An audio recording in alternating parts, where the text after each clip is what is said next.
Hey everybody, this is Brogi Naric back again with another video, and today I'm going to be talking about some ideas that I have for Suicide Squad 2. Now, recently it came out that James Gunn is going to be writing Suicide Squad 2. Hopefully he'll be directing. They haven't said just yet, but I'm hoping he's directing. But this was just even long before he was attached, there were some ideas that were thrown out that they might potentially do, and it's been bugging me. And so I decided to make a video about the idea that I would go with. The goal of this video is just to throw this out there. If the movie is anything like this, it would be fine. I'm not, if they take the idea, if they don't, it's fine. But this is what I would do with a Suicide Squad 2. Now, James Gunn, he was fired from Marvel Disney, because of some 10-year-old tweets he made of some bad jokes. And so they got rid of him, and now Warner Brothers, they want a W, so they're coming in to scoop this man up and make their new Suicide Squad film, which kind of was heavily inspired off of James Gunn's Guardians of the Galaxy, so they just might as well just get the guy that did the original. This could work, or it could end up like Justice League when they got Joss Whedon. Who knows? But I'm hoping it'll be good. So what I would do with this film is make it a soft reboot. We don't necessarily get rid of everything, but certain things will definitely be getting rid of. And I would say it'd be more like a political thriller or a spy thriller, sort of like Civil War or Winter Soldier, in that range. But it would be rated R. It has to be, well, I won't say it has to be rated R, but definitely be rated R. It would work better with James Gunn's his style, which he does very well with rated R. And sort of dark humor and violence. I would say he should stay away from any of the nudity or sexual stuff. He should just, this, in terms of rated R, I want this to be more on the violence and the language per se, but not too gory, but you know what I'm saying. And the basic idea would be Suicide Squad versus the Code of Cobra, who has taken the Amazo android and want to use it for their evil means. Now, I'll get more into that. That's the central plot, Cobra. So, Cobra is sort of like the G.I. Joe terrorist group and a little bit like Hydra for Marvel, but there's more of a religious angle to them. They've been around for like thousands of years. You can make it like they've been around for hundreds or so years, but there's more of a religious angle to them. And I would have Cobra in this movie be sort of like DC's sort of more like a sort of super hyped up version of ISIS. Now, not to make any derogatory terms towards Islam or anything, but just the idea of how a religion or something that's good can be twisted and used for evil, and just to bring some different layers to it. But it's like they pop up and they're a radical group, but they're also they use advanced technology, and they also sort of use magic. We won't go too deep into the magic stuff. We can save that, but it can be more implied that they use magic. But you don't want it to be too crazy with the mystical stuff. They did that in the last movie. It was a mess. So that's kind of what Cobra is. I would have a new team roster in this movie too. Now, I feel there's sort of a trinity with Suicide Squad. You have Harley Quinn, Deadshot, and that third member I would say is Captain Boomerang. And I would keep Margot Robbie and Will Smith, because they're great. You're not going to get rid of them. Now, you can keep Jai Courtney. He can stay or go. It doesn't really matter to me. But, I mean, the best thing he's got going is he's actually Australian, and he has an authentic Australian accent. But they don't have to get rid of Jai Courtney. But I would definitely change his look and stop making him look like a meth addict and get rid of that whole stupid pink unicorn thing. Now another key member you would have to have is Colonel Rick Flag Jr., who I would definitely recast from Joel Kinnaman, because he was kind of bland. I would definitely want an actor who has presence, who can hold himself on screen against Will Smith and Margot Robbie. I don't know who that actor would be, but I would definitely recast him. Another new member I would put on the team is Killer Frost. She's awesome. She has cool powers.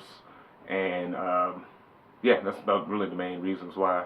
I would also add King Shark to the team, because Dave Bautista has been begging to be a part of this, and I would rather him play King Shark. Some people want him to be Bane, but this team has enough Batman villains on the team. You got in this franchise, really, you got Harley Quinn, Joker, Deadshot, and Killer Croc, and he would replace Killer Croc. You can have it where Killer Croc is like sent back to Arkham. Another new member I would have would be Vixen. Vixen would be in a replacement of Katana. Now, I would keep Katana in the film, but Vixen's going to basically play the role that she played, but with more screen time and more characterization.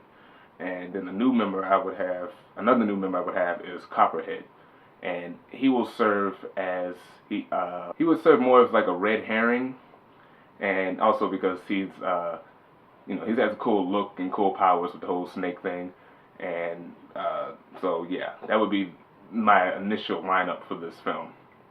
And another thing is, with this being a sequel and also the mission being so much more dangerous, everyone would get power upgrades. Argus would give them, new gear enhancements. So that's the reason for everyone to have new costumes and new designs in this film. Now, the main plot of the film would be Cobra steals Argus scientist Professor Ivo, who is head of the Amazo project. Now, Amazo is he's a Justice League villain. He's an android created by Professor Ivo who can mimic metahuman powers, and usually he fights the Justice League. So in this, he's a big threat, and he would be mainly a MacGuffin. I wouldn't have Amazo actually be the main focus. Well, it's the MacGuffin, but it's not the main boss battle they would fight. The main villain they will fight is King Cobra and the Cult of Cobra. Their goal is to get the Amazo back to Argus. So when Cobra attacks, Katana and Rick Flag are there, and there'll be an awesome fight where Katana gets a good action sequence, but she gets injured in the fight. So that prompts Amanda Waller to get Task Force X back together to go get the stolen scientists. So Rick gets the criminals, and Amanda goes to Detroit to go talk to Vixen and get her to join Task Force X. And you can have it where she's worked with Argus before, but she knows nothing about the Suicide Squad, so this is all new to her.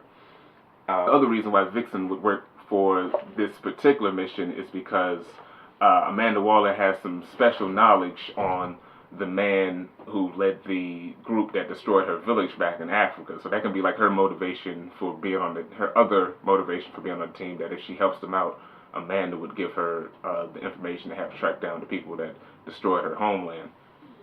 Deadshot and Harley Quinn to go undercover, and they will infiltrate the group to get closer to find out where their next plan of attack is going to be, and to try to find the location of Dr. Ivo, while the other members of the team are trying to intercept them to stop them from stealing certain things and other various attacks that they're trying to do. I don't know where this would be set. You can set it either maybe in the desert, or you can in like the Middle Eastern area, or in like Asia in the jungles, or in like South America in the jungles. Something sort of setting like that where Cobra's hiding out. And there will be some twists and turns. At some point, Vixen does some snooping because they don't know the entire mission. They just know they have to save the scientists. They know nothing about the Amazo project. But Vixen finds out that the current leader of the Cult of Cobra is also a former Argus agent who's gone rogue. That's the reason why they knew about the Argus project, because the guy who's leading them used to work there. And so that's like a twist. That's something that happens. And while Deadshot and Harley are investigating, they find out what the Amazo project is, which is another deterrent to stop the Justice League. Now, you would mention the Justice League. The Justice League will exist, but we don't necessarily say what they've done.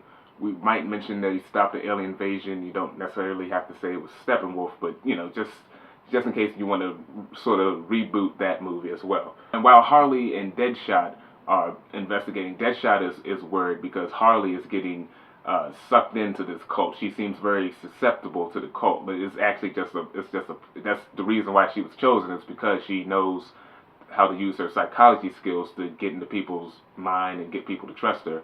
And you could probably make a joke about, like, do you really think I would fall for some nut jobs? Would I really fall for the words of some nut job? Being a joke to her being basically in love with the Joker. And so after they discover what the Amazo is, sometimes they get captured because there's a traitor within the Suicide Squad team. Now, I was struggling who the traitor would be because, like I said, Copperhead would be the red herring, and you can have Captain Boomerang and everyone basically, but mainly Captain Boomerang, hammering it home that this guy is going to betray us because we're fighting against this snake cult, and here's this guy with this whole snake thing going on. He's clearly going to be the bad guy, but it turns out that the person who turns on them would be Killer Frost. And the main reason I choose Killer Frost is because her power set, and her power set would be cool to see them fight. She would actually be a big threat for them.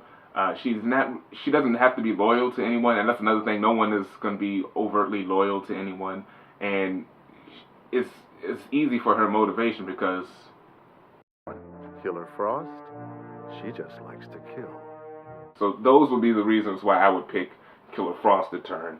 And in the commotion, she destroys. Not only does she destroys their communication, because they're sort of isolated, their communication with Amanda Waller, but she also ends up killing Copperhead as they try to escape. And it's not because Copperhead sacrifices himself or willingly sacrifices himself. I was thinking maybe Captain Boomerang does something to push, Copperhead in the way, thus having Copperhead getting killed, because no one is trustworthy. These are bad people, even though they're trying to save the world. And the other reason why Killer Frost's turn is because King Cobra has a device from Dr. Ivo that would deactivate the nanites in her head. So that's also the other reason why she turns on him.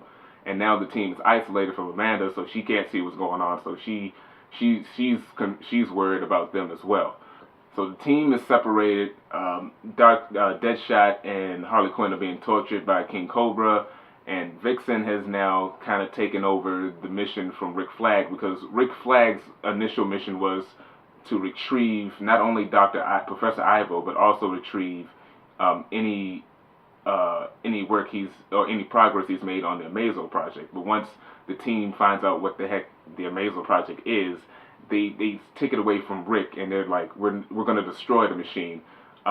Mainly because they understand how dangerous the Amazo project would be, and they don't want that to get into the hands of the wrong people, especially Amanda Waller, and also because it's a way to kind of screw Amanda Waller as well. They don't necessarily like the Justice League, but they understand the gravity of a android that can copy the powers of any metahuman and how dangerous that can be.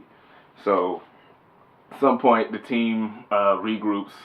Harley Quinn and Deadshot get freed, and they meet up with other members, and they're at the base, and they have to fight Killer Frost.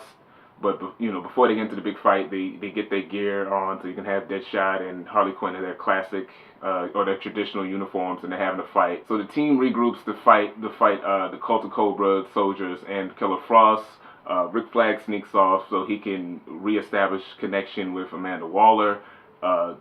Deadshot is the main one who's fighting King Cobra, because they in King Cobra's like super fast, well, hand speed or whatever, so he's holding his own against Deadshot. At some point, Killer Frost is taking out most of the team, and she's about to serve a final blow to everyone, but Deadshot kills King Cobra, but then he's about to shoot Killer Frost, but before he gets to fire a shot, her head explodes. And then that's when we find out that Rick has reestablished contact with Amanda Waller. She sees what's going on, and she activates the kill switch in her head. And it turns out that the reason the nanites didn't deactivate is because the device that Ivo had gave King Cobra to deactivate the nanites was obsolete, because after the time he was kidnapped, they updated the process for the nanite operation. So it's kind of a way why she can get taken out that way. And so then during all that distraction, Dr. Ivo has activated the Amazo. We also find out that Dr. Ivo, he doesn't care if it's Argus or the Cult of Cobra. As long as they're funding his project, he's cool. But because he was going to use the Amazo for his own needs. He was going to use the Amazo for his own needs anyway. So he starts to activate the Amazo, which at this point the only person alive is that with any like real powerful powers is Vixen. So Vixen like turns into a falcon and she flies out of there. And as Amazo is trying to quickly copy her powers, his defenses activate because he noticed that there's an incoming rocket coming towards his face, and because Deadshot has launched a rocket at him, Captain Boomerang is starting to throw explosives at him. King Shark's coming in, clawing at him. Harley Quinn's hitting him with her hammer. In this movie, Harley Quinn will have a hammer. So Amazo doesn't have any powers just yet, but he's still pretty tough. So they're beating him down, and it's like the Terminator. It's still slowly, still coming towards them. And then Vixen drops out of the sky and like sends a death blow and claws right through its chest, which deactivates Amazo. So after they have saved, Rick Flag goes to try to pet Professor Ivo in custody, but Harley Quinn runs up on him somehow and like maybe knocks him off a high point, but she kills Dr. Ivo as revenge for him torturing her and Deadshot earlier. So for that infraction, she's kicked off the team, and maybe you can have Deadshot saying, well, screw it, I don't want to be on this team anymore either. But basically, Harley Quinn is now kicked off the team, and Professor Ivo is dead, but the day is saved, even though Amanda didn't get what she wanted. You can also have a moment where Harley jokes that this team is like a big family to her, as sort of a nod and diss to Diablo in the last movie when he made the same sort of dumb assertion that they were like a family to him. He only known them for like 4 hours.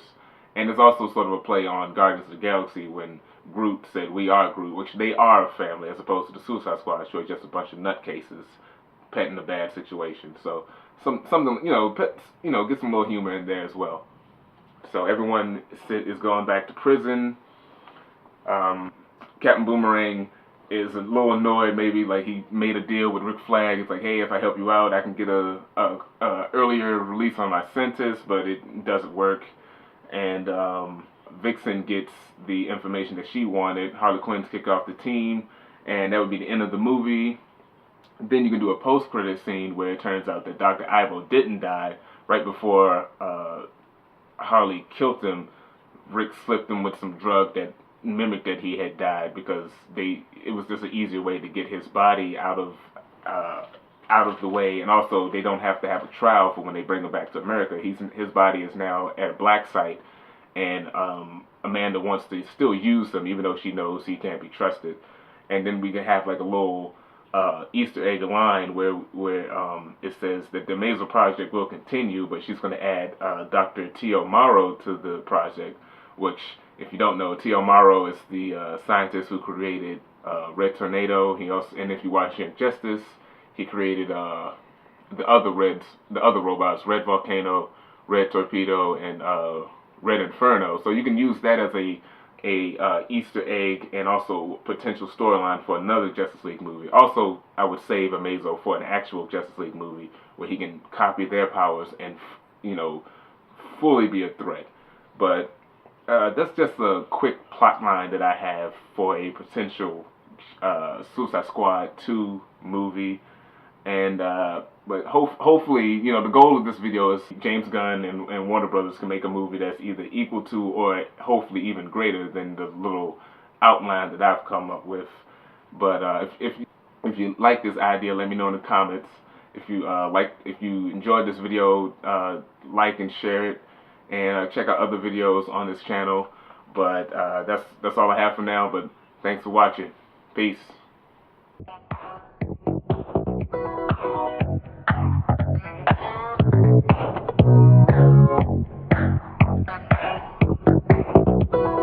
Finish this thought. I am a slave to The booty.